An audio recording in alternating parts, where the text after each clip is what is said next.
สร้างอยู่ในป่าลึกยืนฟังเสียงลมพัดปลายไผ่สร้างใหญ่ออกไปหาน้ำกินแคมอ่างน้ำเทินอยู่หิมห้วยลำธารใสเห็นเงาเวลาเศร้าให้แสงสุขสร้างเดินออกจากป่าไม้หัวสร้างสันทรายจอกฝุ่นขึ้นไปความงามในป่าบ่เคยหายสร้างยังอยู่กับป่าของเฮาฮักป่าฮักสร้างอย่าให้มันต้องเจ็บตายสร้างแม่นเพื่อนของป่าไม้ให้รักษามันไว้คือหัวใจของโลกนี้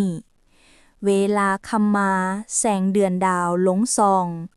สร้างในป่ายังโฮงเสียงกลองดังขับป่าฟ้าหลับขอบภูยังมีเสียงกลองสร้างอยู่ในป่าคือเพื่อนของสายลมยามเงียบเหงาใจสร้างให้เฮารักษามันไว้ป่างามอยู่ได้กะเพราะสร้างคู่ใจ